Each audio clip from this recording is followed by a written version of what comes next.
Bonjour à tous, alors Passion Immo, épisode 111. Oui, 111 épisodes sous le pied, ça commence à faire. Alors aujourd'hui, ça va être un sujet extrêmement spécifique, ciblé. On va parler d'un dispositif de défiscalisation, le Denormandie, qui est à mon sens trop méconnu, pas assez utilisé, parce qu'il présente de nombreux atouts sur le plan fiscal. Il présente de gros atouts sur le plan fiscal, mais il est un petit peu laissé dans l'ombre jusqu'à maintenant par des dispositifs qui avaient roulé leur bosse depuis beaucoup plus longtemps, comme le Pinel. Mais comme le Pinel a dégagé, là maintenant, on se retrouve avec pas tant d'outils pour réduire son impôt quand on fait de l'investissement immobilier. Donc finalement, ce Denormandie, trop méconnu, comme je le disais, il revient un petit peu sur le devant de la scène. Mais est-ce que c'est si simple que ça d'investir en Denormandie ? Pas tant que ça. Et donc, je voulais, pour aborder cette question et puis la décrypter au mieux, avoir un invité qui sait de quoi il parle. Et cet invité qui sait de quoi il parle, c'est Éric Mona. Et donc, je vais engager la conversation avec lui. Ça fait plus de 20 ans qu'il est dans l'immobilier, qu'il accompagne ses clients pour réaliser des investissements immobiliers. Il connaît sur le bout des doigts la défiscalisation, mais plus que ça, et c'est ça qui m'intéresse, il ne regarde pas que l'économie d'impôts réalisée, parce que quand on fait ça, on va à la catastrophe. Il n'en oublie pas qu'une défiscalisation immobilière solide, elle repose sur une fondation, et cette fondation, c'est un bien immobilier avec son emplacement, l'analyse de ça, du marché locatif. Sinon, si on ne fait pas cette analyse, on court à la catastrophe. Alors, on regarde tout ça avec mon invité, Éric Mona, Passion Immo, épisode 111. C'est parti.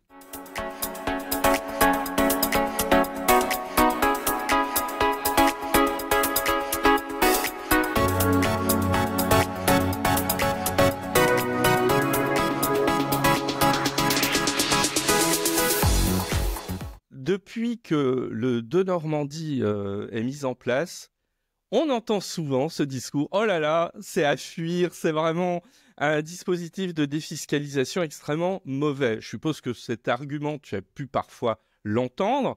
En même temps, on l'entend sur tous les outils de défiscalisation. On l'entendait sur le Pinel. Il y a toujours cet effet très critique.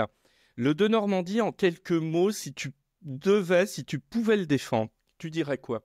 En fin de compte, bien souvent, les critiques, comme très souvent dans beaucoup de domaines, sont fondées par des gens qui soit ont les mauvaises informations, soit vont pas aller chercher la bonne information, ou parce qu'on leur a proposé des dossiers qui sont pas forcément très bons. Alors, comme dans tout métier, il y a du bon et du moins bon. Nous, alors, au niveau de la société Optissimo du groupe Foncia, ça fait donc maintenant 3 ans qu'on réoriente nos investisseurs dans le cadre de la loi Denormandie, parce qu'on a vu le vent venir avec la hausse des taux, le prix de l'immobilier dans le neuf, donc il a fallu qu'on trouve des solutions pour nos investisseurs, pour qu'on puisse présenter des projets avec un ticket d'entrée qui soit diminué de moitié, en général par rapport à la loi Pinel notamment, et donc on a des tickets d'entrée à 80 90 000 euros sur des très bons projets. Comme je l'ai dit en présentation, ça fait 30 ans que je présente ce type d'opération. Et je sais aujourd'hui que la loi Denormandie, quand elle est bien faite, avec des acteurs de qualité, c'est une très très belle loi, c'est une très très bonne loi. Moi, ce que je dis à mes investisseurs, c'est une bombe atomique. On est en plein dedans actuellement. Mais donc, globalement, c'est une très très très bonne loi. Et également, ce qui est intéressant, c'est parce que le ticket d'entrée commence à 80 90 000 euros, ça permet à beaucoup d'investisseurs de s'intéresser à cette loi, ce qui n'était plus le cas au niveau de la loi Pinel. Donc aujourd'hui, nous, on fait énormément de ventes. Moi, je suis très content de présenter la loi Denormandie. Et de par mon recul par rapport au marché de l'immobilier, entre guillemets, c'est la loi dont j'ai rêvé. Alors, on va y arriver, mais on va y arriver tranquillement, parce que j'ai souvent des habitués du podcast qui aiment découvrir en fait ce qu'est la défiscalisation, l'investissement, donc ils ne sont pas toujours au fait de tout. Si cette loi Denormandie, sous sa dimension réglementaire, sur ce qu'elle peut apporter sur le plan fiscal, comment on pourrait la présenter? Là, en étant un petit peu plus technique quand même sur ses atouts. Globalement, ça va permettre aux investisseurs d'avoir une forte réduction d'impôts et avec un calcul très simple. En fin de compte, le principe de la défiscalisation de la loi de Normandie, c'est comme la loi Pinel. C'est-à-dire qu'à partir du moment où on a un prix de revient de l'investissement, donc le prix de revient, ça va être le prix de l'appartement brut, donc le foncier, auquel on va rajouter le montant des travaux, plus éventuellement les frais d'acquisition, donc les frais de notaire. Et sur ce montant, donc on prend un exemple, 100 000 euros d'investissement, donc 50 000 euros de foncier, 50 000 euros de travaux, et bien sur ces 100 000 euros d'investissement, les investisseurs vont pouvoir avoir une réduction d'impôt de 2% par an, 2% par an pendant 6 ans, 9 ans, comme pour le Pinel. Et après, potentiellement, s'ils souhaitent aller jusqu'à la 12e année, on passera de 2 à 1%. Mais le calcul est vraiment très simple. C'est pour ça que c'est intéressant de présenter cette loi-là auprès des investisseurs, parce que c'est 2% du montant du prix de revient de notre investissement. Donc, normalement, on doit pouvoir calculer très facilement sa réduction d'impôt. Et le plafond, comme pour la loi Pinel, on va jusqu'à 300 000 euros d'investissement par année. Ouais, ce qui est pas mal. Ce qui est très bien. Et surtout, l'intérêt également de la loi de Normandie, c'est que bien souvent, avec ce plafond d'investissement, très souvent, les gens peuvent acheter 2 appartements. Bien sûr, quand ils ont la possibilité. Alors attends, on va un peu vite là. On va rester sur la partie défiscalisation. Tu parles de 2% de réduction chaque année. On est sur de la réduction d'impôt ou on est sur de la réduction du revenu imposable? Non, là, c'est pas comme du déficit foncier. Là, on peut sortir également de l'immobilier. C'est pas comme un PER, plan d'épargne retraite. Donc là, on est vraiment directement sur de la réduction d'impôt. La personne paye 2 000 euros d'impôt, elle investit 100 000 euros, elle fait 2% de 100 000 euros, ça va lui donner 2 000 euros de réduction d'impôt. 2 000 moins 2 000, la personne est non imposable. D'accord. Petite subtilité de la loi de Normandie par rapport à ce que tu viens de me demander. En fonction du montant des travaux, l'investisseur, pour un même appartement et en fonction de sa situation fiscale, on peut effectivement faire une double défiscalisation, déficit foncier et loi de Normandie. Et c'est vraiment en fonction du projet et en fonction de la fiscalité du client. Donc là, pour faire court, déficit foncier, on va se retrouver avec le classique du déficit foncier, 10 700 euros d'imputation annuelle sur le revenu global avec un étalement possible sur 10 ans. Donc, on peut effectivement cumuler les deux. Ça, c'est intéressant de le dire. Potentiellement également, depuis mai 2023 jusqu'au 31/12/2025, l'État a mis en place un super déficit foncier par rapport à des notions énergétiques. En fonction du dossier, avec une livraison 31/12/2025, les 10 700 euros, on peut aller jusqu'à 21 400 euros. C'est ça. Voilà. Ce qui est une opportunité non négligeable. Moi, j'ai beaucoup de clients qui, en fonction de leur fiscalité, on a fait effectivement une double défiscalisation. Du déficit foncier a augmenté à 21 400 euros, plus la réduction d'impôt de Normandie. Et là, quand on cumule les deux, ça fait une très belle loi. Et les détracteurs, de toute façon, il y a toujours eu des détracteurs dans la défiscalisation. Moi, ça fait 30 ans que j'en présente. Je sais ce qu'on va me dire. Oui, tout à fait. Et là, parce que souvent, alors à juste titre, on présente le de Normandie comme étant le jumeau du Pinel, mais il y a une part de vérité parce que le dispositif ressemble quand même très largement au Pinel. Mais comme le Pinel était dédié uniquement à l'investissement dans le neuf, évidemment, ce levier que constituait le déficit foncier, on ne pouvait pas en bénéficier, alors que là, on en bénéficie avec le de Normandie. Alors, ces jumeaux, le dossier, la loi de Normandie est jumelle avec la loi Pinel par rapport au principe de la réduction d'impôt, mais en termes d'impact financier pour le client, on est vraiment sur une gamme au-dessus. Moi, j'ai pas mal de clients. Quand on présente un dossier à 200 000 euros en Pinel, ou on présente 2 dossiers à 100 000 euros de Normandie, en termes de rentabilité, ça n'a rien à voir. Mais alors, on est entièrement d'accord, parce que même si j'ai posé cette question au début, Moi, je reste convaincu que le de Normandie, il est sous-évalué depuis des années et que, alors là, il revient plus largement parce que comme le Pinel a dégagé, bah, on se dit oui, tiens, vers où on va aller et le de Normandie revient, mais c'est bien, mais c'est mieux vaut tard que jamais. Pourquoi il était, je dirais, sous silence? La loi de Normandie a été mise en place en octobre 2019. C'est Monsieur ça, ouais. de Normandie. Ouais. 2020, 2021, ainsi de suite. Il y avait toujours des taux d'intérêt très bas. La loi Pinel qui marchait très fort. Donc, tant que les taux ne bougeaient pas, quand on emprunte à 1% pour un dossier à 300 000 € dans le neuf, ça passe. Quand on emprunte à 4% pour le même dossier, ça passe nettement moins. C'est pour ça que nous, ça fait 3 ans qu'on réoriente nos investisseurs dans le cadre de la loi de Normandie. Et quand j'étais en concurrence Pinel de Normandie, j'ai très souvent, je ne vais pas dire toujours, mais très très très souvent pris le marché. Parce que comme je l'ai dit tout à l'heure, quand je prends un dossier à 200 000 € en Pinel ou je prends 2 dossiers à 100 000 € de Normandie, en termes de réduction d'impôt, c'est le même impact. Par contre, en termes de rentabilité, ça n'a strictement rien à voir. Aujourd'hui, comme je l'ai dit précédemment, je suis très très très content d'avoir cette loi qui a été, normalement, elle devait, quand j'ai prolongé jusqu'au 31/12/2000, avec le gouvernement Barnier, il y a une possibilité qu'ils reviennent sur le fait qu'elle était prolongée jusqu'au 31/12/2027. Ils voulaient la basculer jusqu'au 31/12/2026. Ouais. Ça a été annulé pour toutes les raisons qu'on connaît. Donc là, on est encore à nouveau sur 30. Sachant qu'avant la dissolution, normalement, elle devait être prolongée jusqu'au 31/12/2030. C'est ça, oui. Donc, raison de plus, peut-être pour en profiter jusqu'en 2027, parce qu'on ne sait pas ce qui se passera après. Il faut être très réaliste et honnête là-dessus. Surtout que, sans faire de politique, j'en fais jamais. 2027, c'est une présidentielle.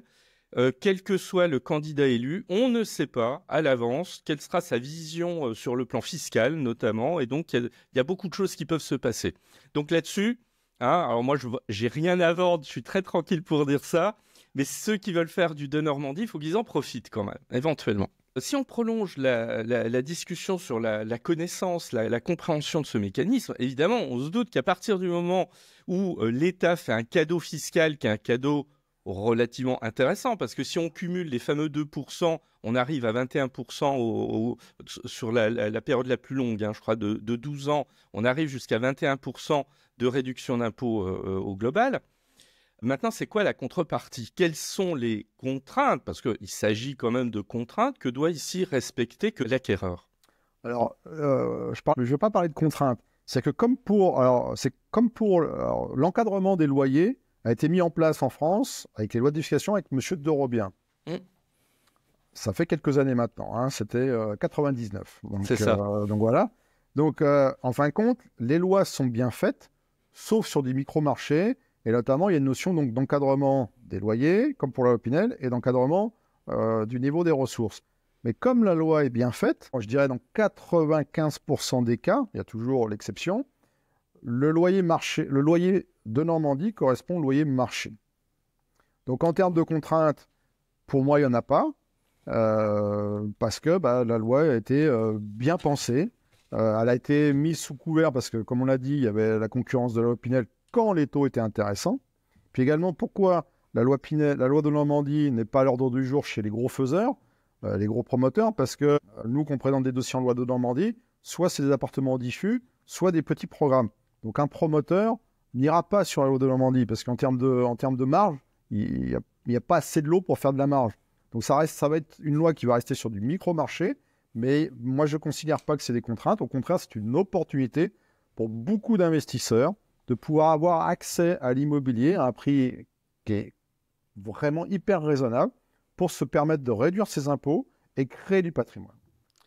Alors oui, mais si je peux me permettre, ton explication, elle mérite quand même en amont une autre explication, parce que tu dis que c'est... Et je te rejoins complètement, c'est vrai que ça correspond au marché du locatif en général quand on est sur du de Normandie. Mais c'est parce qu'on a oublié quand même de dire la contrepartie qui est demandée aux propriétaires bailleurs, c'est de respecter quand même un niveau de loyer. Pour le dire un peu brutalement, mais ça correspond un peu à la réalité, si j'investis dans du Normandie, je n'ai pas le libre choix complet du montant de loyer que je vais fixer. Comme je viens de le dire, c'est qu'il y a des plafonds donc, qui ont été mis en place, comme pour la Pinel. Mais quand on regarde bien attentivement, globalement, le loyer marché correspond au loyer de Normandie. Alors, il y a des exceptions, on trouvera toujours des exceptions, mais par expérience, on est complètement dans le marché. Ok. Tout à l'heure, tu as dit, nous sommes là sur une réduction d'impôt. Donc, il ne s'agit pas d'un crédit d'impôt. Ça signifie qu'en fait, si je ne paye pas d'impôt, je suis peu intéressé par cet investissement. Je fais pour le même appartement, je peux faire du meublé. Parce qu'en fin de compte, la loi de Normandie, c'est l'aspect fiscal. Mais avant toute chose, la personne elle achète de l'immobilier. Ah ça, on va y arriver, tout à fait. Donc après, en fonction, moi j'ai des clients qui peuvent très bien faire un projet en loi de Normandie pour leur permettre de réduire leur imposition. Mais éventuellement, pour un autre appartement réhabilité, ben, on bascule en meublé. Ça se complète.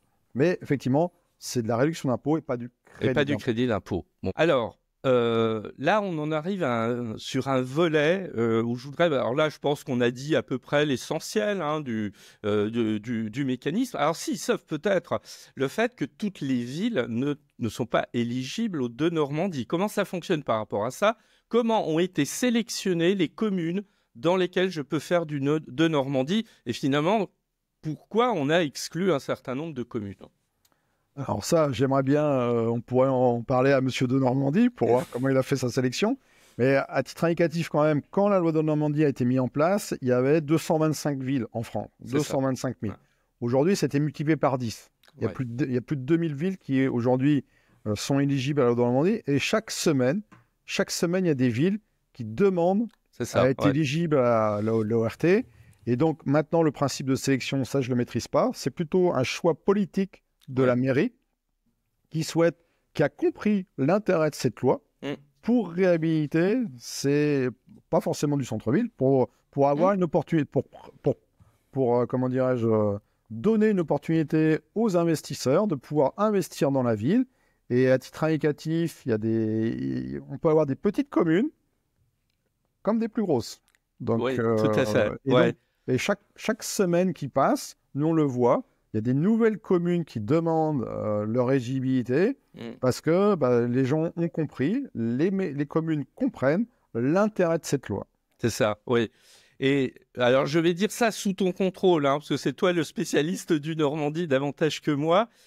J'ai l'impression que la loi, elle a évolué dans son esprit quand elle a été promulguée.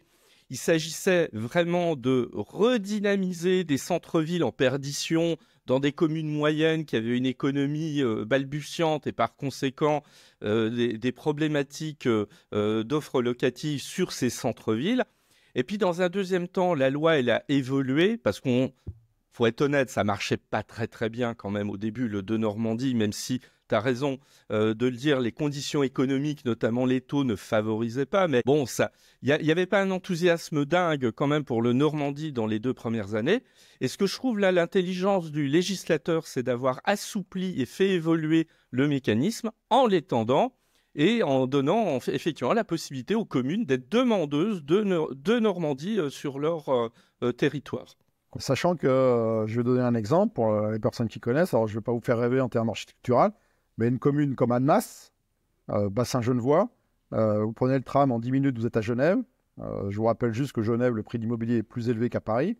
Le salaire moyen dans le canton de Genève, c'est 6 000 € par mois. Moyen. Annemasse, c'est éligible à la loi de Normandie. Voilà, donc, alors je peux vous donner un contre-exemple avec un village paumé, mais globalement, l'intérêt de la loi de Normandie, c'est justement... Il y a vraiment tout type de produit, c'est-à-dire ça peut être 80 000 € comme à Annemasse, le ticket d'entrée ça va être 250 000, 300 000 €. Mais l'intérêt de cette loi, c'est que il y a vraiment des opportunités partout, parce que le marché est XXL. Maintenant, pourquoi la loi de Normandie, on l'a dit tout à l'heure et je réinsiste là-dessus, elle a été mise sous le tapis parce que les gros faiseurs n'y vont pas. Parce qu'il n'y a pas d'intérêt. Bouygues ne fera jamais un dossier en loi de Normandie. Il y a éventuellement Nexity, Vinci, de temps en temps qui se lancent sur ce type d'opération, mais parce qu'il y a 50, 60 appartements à sortir et avec des prix XXL parce qu'il faut qu'ils trouvent de la marge. Donc ça va rester un micro-marché, quoi qu'il arrive. Mais si l'investisseur comprend, enfin, si on lui explique, parce qu'avant de comprendre, il faut lui expliquer, l'intérêt de cette loi, c'est un truc, enfin, c'est une loi qui est juste incroyable. Non, mais alors on est d'accord. Alors maintenant, je pense qu'on a compris toute la mécanique. Avant de te poser une question, je vais juste raconter très rapidement une anecdote, mais tu vas voir qui, je pense, aura sa pertinence dans ce que je vais te demander après. Il y a quelques années, moi j'ai un collègue, en fait, voilà, un collègue qui me croise dans un couloir et tout, et qui me dit « Ah, Eric, faut que je te voie à la pause. » Donc ça veut dire qu'on n'avait pas beaucoup de temps a priori. « Faut que je te voie à la pause.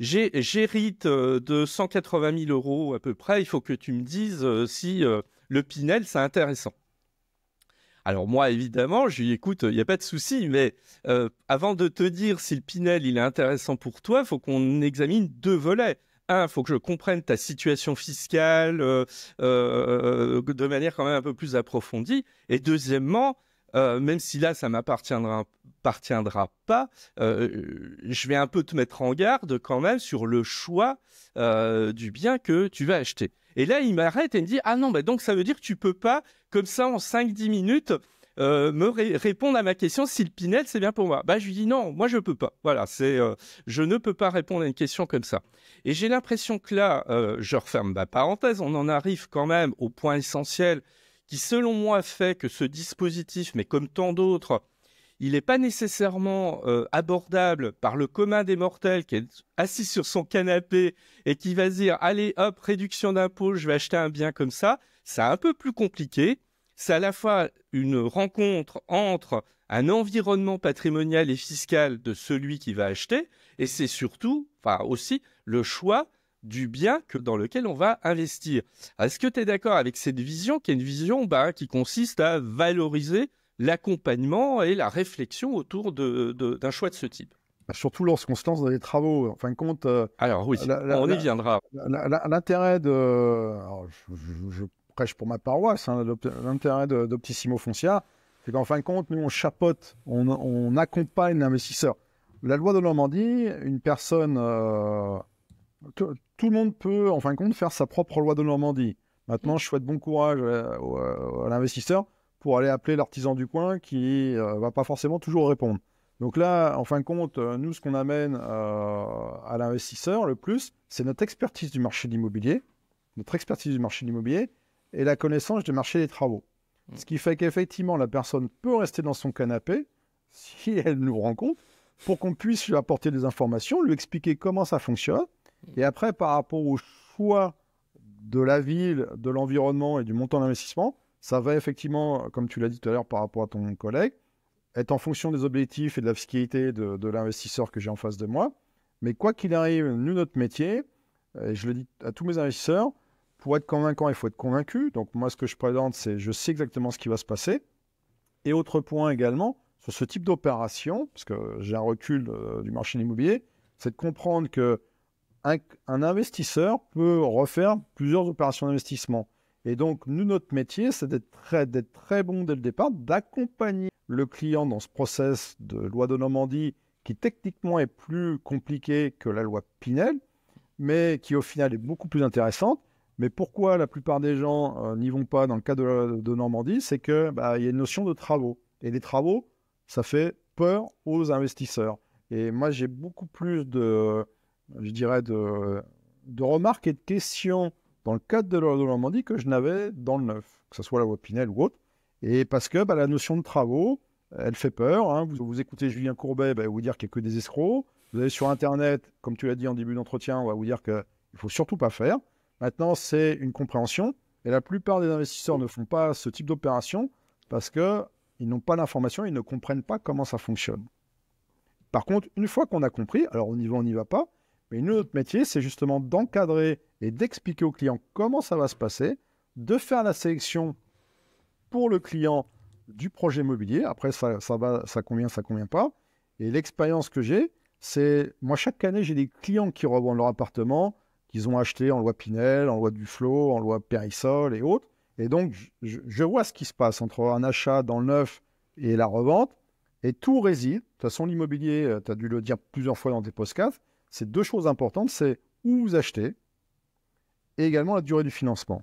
Et donc, à partir du moment où on est bon sur l'emplacement, quelle que soit la loi, le dossier il est bon. Et que ce soit dans le neuf, en loi Pinel ou en loi de Normandie, à partir du moment où l'emplacement est bon, ça se passe toujours très bien.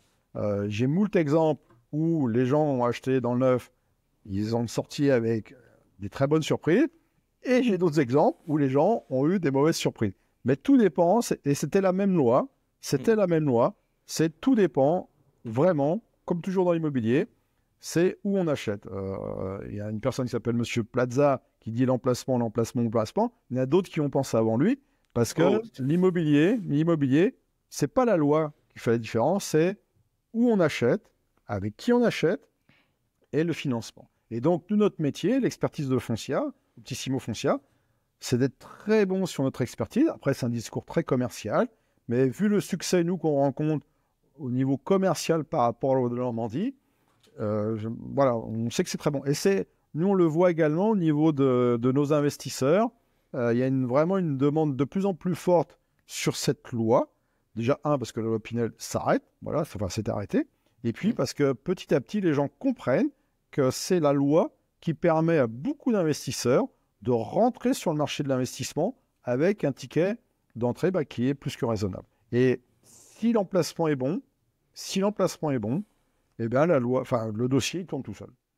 Ton discours, il a un mérite, c'est de replacer l'église au milieu du village, c'est-à-dire que quand on veut faire de Normandie ou avant du Pinel, c'est pas nécessairement un outil de défiscalisation qu'on achetait, mais c'est un emplacement. C'est cette priorité qui est remise.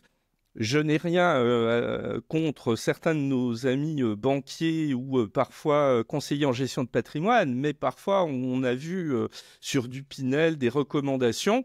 Là, on vendait avant tout au client une économie d'impôt avant de lui vendre un emplacement, des perspectives, même sur le marché, parce qu'il y avait parfois de mauvaises surprises sur le marché locatif, là où certains projets sortaient de terre.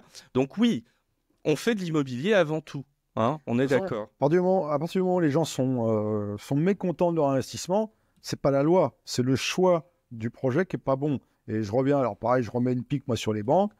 Une banque, ça reste un organisme qui doit prêter de l'argent. Point final. Bon, on est d'accord. Point final. Tout à fait. Parce qu'un banquier, ce que je dis à tous mes investisseurs, dans la même journée, votre chargé de clientèle va vous vendre. Il va commencer par une assurance scooter, après il va vendre une assurance habitation. Et puis en fin d'après-midi, éventuellement, il va vendre un appartement. Bon, voilà. Donc, moi, si j'ai mal au genou, je vais voir un chirurgien orthopédique. Je ne vais pas voir un médecin généraliste. T'aurais pu être davantage méchant en disant que peut-être qu'entre-temps, il a vendu un abonnement de téléphonie mobile. Pas toutes les banques, mais... Non, pas toutes, mais certaines. Voilà, certaines me viennent à l'esprit. C'est pour ça que je cite... voilà, la critique est facile, mais en même temps... Moi, je suis souvent en concurrence avec les banques, donc je sais exactement... ce qu'ils présentent. Donc attention, il y a des bons dossiers. Ah, mais tout à fait. Ouais. Mais ça reste quand même souvent très, très... il manque quelque chose. Alors, je voudrais qu'on parle un peu des travaux, justement, parce que le volume global des travaux, il doit représenter 25% de l'investissement, c'est ça. Ce qui est non négligeable, hein, il faut le reconnaître, hein, de réaliser au moins 25% des travaux. Est-ce que sur ces travaux, il y a des obligations particulières sur le plan environnemental? Est-ce qu'il y a des obligations au final, après travaux, le logement doit être classé, doit avoir un DPE minimum? Est-ce qu'on a un encadrement à ce sujet? Alors, c'est plus qu'un encadrement, c'est des suggestions. C'est-à-dire qu'en fin de compte, l'État, la loi précise qu'au niveau du DPE, il faut qu'il y ait une augmentation au minimum de 30% de valorisation énergétique par rapport à l'achat initial. Ce qui est pas mal, hein, quand même. Ce qui est pas mal. Alors maintenant, aujourd'hui, l'intérêt de la loi de Normandie, c'est que justement, nous, comme on se positionne, aujourd'hui, sur beaucoup d'appartements qui sont en classification F ou G, parce qu'il y a quand même beaucoup sur le marché, ce qui permet de rebasculer sur du C ou du D. Et donc, c'est une des obligations de la loi de Normandie. Après, au niveau environnemental, pareil, il y a deux. Moi, je ne suis pas expert en travaux parce que je sais que moi, mon métier, c'est quand même de vendre. Hein, c'est pas moi qui vais faire les travaux. Donc, il y a comment dirais-je, l'État demande deux travaux, notamment, pour que ça soit éligible à la loi de Normandie. Ça va être notamment sur l'isolation thermique et sur le chauffage. Mais c'est quand même. La loi est très light en termes d'obligations. Alors effectivement, nous on va chercher. Les appartements sont. C'est pas Véronique Damido, hein, j'ai rien contre elle, mais on repart pas un appartement. Hein. C'est vraiment. On remet sur le marché un appartement qui est très bon. Soit c'est des appartements diffus, soit c'est des immeubles qu'on refait.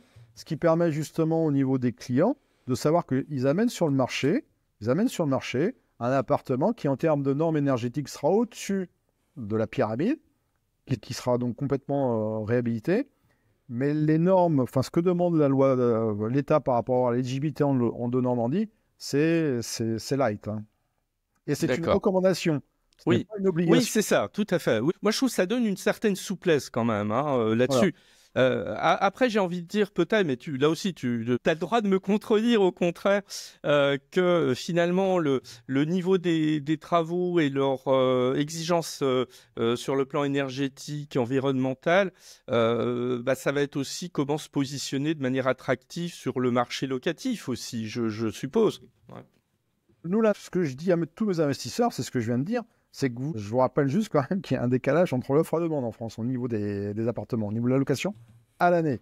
Parce que déjà, on ne construit pas assez, et puis il y a une structure qui s'appelle Airbnb qui est passée par là. Donc, si vous mettez sur le marché dans une ville où il y a un potentiel locatif, mais aujourd'hui, quasiment dans toutes les villes, il y a un potentiel locatif parce qu'il y a un décalage entre l'offre et la demande. Vous amenez sur le marché un appartement qui est refait au niveau locatif, ça se passe très très bien. Oui. Et nous, alors je reviens là-dessus, c'est que notre premier métier chez Foncia, donc Optissimo, c'est la gestion locative. En France, on gère 400 000 appartements. Donc on a 400 000 locataires, 400 000 propriétaires. Donc on peut penser qu'on maîtrise le marché de la location et on gagne de l'argent quand un appartement est loué. Sinon, on paie, il y a des garanties sur l'absence de locataire.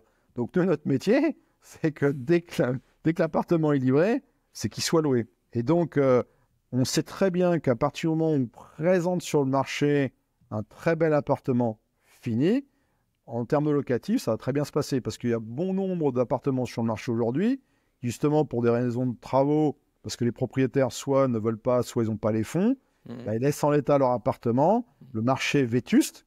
Et là, l'intérêt de la loi de Normandie, c'est justement de booster ce marché énorme qui, pour l'instant, n'est pas travaillé. Alors, pour rester encore sur ce volet travaux, ça signifie que moi, si demain je viens vous voir, vous êtes en capacité de me dire, tiens, on peut vous vendre tel bien à tel endroit et les travaux, c'est nous qui allons les superviser. Comment ça se passe ?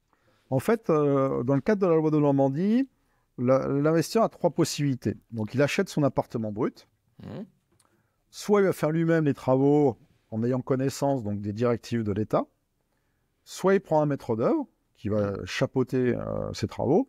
Donc soit nous, on lui propose une solution où effectivement, on a des interlocuteurs qui vont, par rapport à l'immeuble ou l'appartement qu'on souhaiterait habiter, le checker, nous présenter un devis travaux ferme et définitif.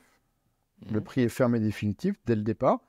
Et ce devis de travaux, on va le présenter au client. Donc, trois possibilités. On laisse le client libre. Bien sûr, on connaît la réponse, c'est-à-dire que le client prend notre solution. Mais dès le départ, nous, lorsqu'on présente un dossier, le client sait où il achète et sait ce qui va se passer au niveau des travaux. Et donc, en fonction des zones d'investissement, on a différents interlocuteurs qui travaillent avec nous donc depuis maintenant 3 ans, mais qui ont une antériorité sur le marché des travaux, et ce qui nous permet de présenter des dossiers où on sait ce qui va se passer pour l'investisseur dès le départ. Parce que nous, ce qui nous intéresse, au niveau des investisseurs, ce n'est pas le premier investissement. Moi, par expérience, avec mes investisseurs, je sais que sur 10 ans, les gens vont acheter 3 ou 4 appartements. à partir du moment où le premier est bon et où ça se passe bien. Donc là, on accompagne complètement l'investisseur dans son process et effectivement, on lui explique sur son appartement, devis à l'appui, ce qui va se passer par rapport à son investissement. C'est exactement la même configuration que dans le neuf, en Pinel. Ouais. La différence, c'est de l'ancien. Comme j'ai dit en début d'entretien, les travaux, l'ancien, ça fait plus peur que le neuf.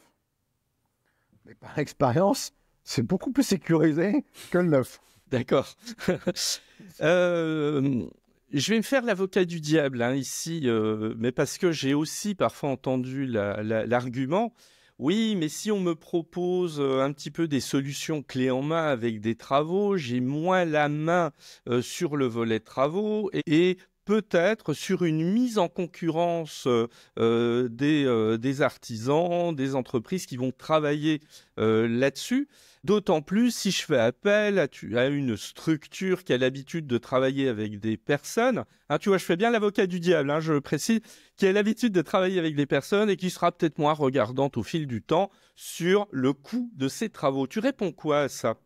Alors, deux choses. Un, déjà, le client fait ce qu'il veut. Par contre, moi, je lui souhaite bon courage quand il va devoir appeler son artisan pour lui dire, écoutez, lundi matin, vous deviez passer, vous n'êtes pas venu, qu'est-ce qui se passe? Oui. Je lui souhaite bon courage. Tout à fait. Parce que n'oublions pas qu'également, aujourd'hui, sur le marché de l'immobilier, c'est plus que tendu au niveau des corps d'État. Parce que je vous rappelle que la loi Pinel n'existe plus. Donc, c'est comme si on coupait le robinet depuis le 1er janvier 2025. Donc, je souhaite bon courage beaucoup d'artisans aujourd'hui. Ça, c'est le premier point. Donc, le client est libre de faire ce qu'il veut. Après, effectivement, nous, on n'est pas philanthrope. C'est-à-dire qu'on amène notre valeur ajoutée, on amène la sécurité du dossier. Il y a un coût. On n'est pas philanthrope. Le client prend ou il ne prend pas. Par contre, nous, ce que l'on veut chez Foncia, c'est être le leader du marché de la définition en réhabilitation, donc en rénovation, donc en loi de Normandie ou déficit foncier. Et le leitmotiv du big boss de chez Foncia, c'est qu'on n'est pas l'image du promoteur, parce que pareil, je l'avais entendu depuis 10, 20 ans, 30 ans, le fait que monsieur, j'achète du neuf, donc c'est plus cher que le copain qui achète en résidence principale. Donc notre métier, notre objectif, c'est que lorsque l'appartement est livré fini, on ressorte au prix du marché. Effectivement, il y a un petit delta parce qu'il y a une notion de coût par rapport à des travaux et une réhabilitation. Et ce que je dis à tous mes investisseurs, la confiance n'empêche pas le contrôle. C'est-à-dire que vous validez vous-même, vous faites votre recherche, vous regardez si mes propos correspondent à si les propos correspondent à la valeur du marché. Si c'est bon, on y va. Si vous considérez, monsieur, que visiblement il y a beaucoup de marge dans les travaux que vous me présentez, vous faites surtout pas. Mais le client est libre de faire ce qu'il veut.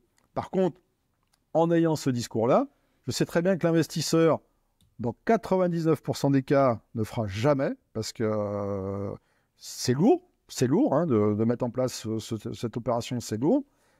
Et donc, nous, on amène la solution en ayant comme objectif, comme je l'ai dit tout à l'heure, moi, ce qui m'intéresse, c'est pas le premier investissement de mon investisseur, c'est le deuxième, le troisième, le quatrième investissement. Parce que je sais très bien que sur ce type d'opération, et que ça soit dans le neuf ou dans l'ancien, à partir du moment où le client comprend comment ça fonctionne, que c'est très simple, très sécurisé, très rentable, il ne fait pas qu'une opération.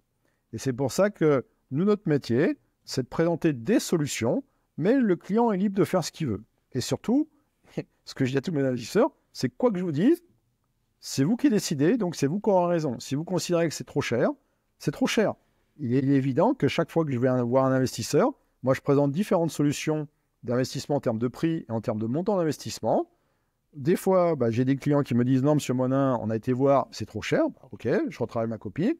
Et puis d'autres, on fait des dossiers. Mais c'est vraiment le client qui doit ressentir son dossier.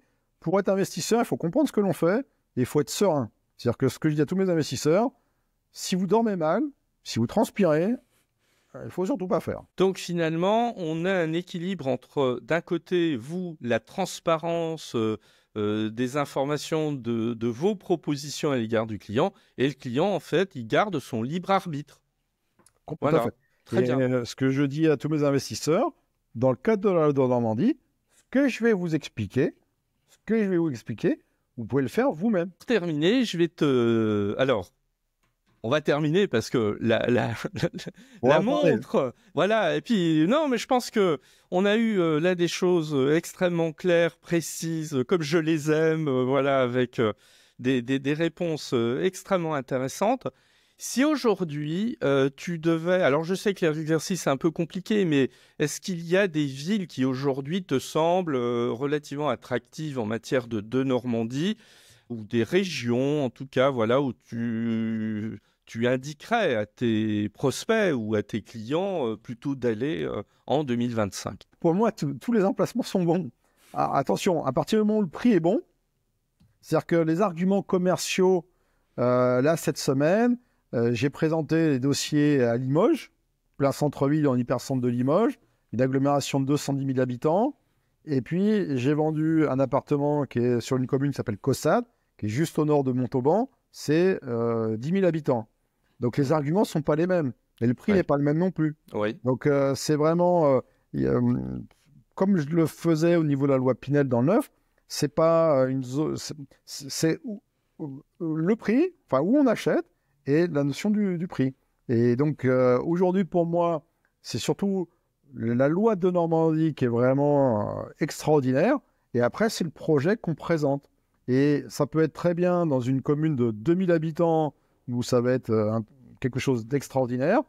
Et une commune de, comme je disais tout à l'heure, Annemasse, l'agglomération du bassin genevois, c'est 1 million d'habitants. Et le dossier peut être mauvais. Voilà, j'ai pas vraiment de réponse à ta question, sauf à dire qu'à partir du moment où le dossier est bon, eh ben, l'investissement, il est bon. Ah, mais détrompe-toi, la réponse me va très bien, parce qu'elle est empreinte de pragmatisme, et derrière, on sent bien que la réponse va dépendre aussi de tellement de facteurs qu'il est difficile de faire comme ça une réponse à l'emporte-pièce. Donc, au contraire, ça me va très bien comme réponse, plutôt que de balancer des choses un peu toutes faites. Eh bien, Eric, on arrive au terme de notre discussion. Je te remercie infiniment d'avoir pris de ton temps, de nous avoir fourni toutes ces explications claires, précises, comme je le disais il y a 5 minutes. Et donc, je te dis à très bientôt. Eh bien, à très bientôt. Bonne journée.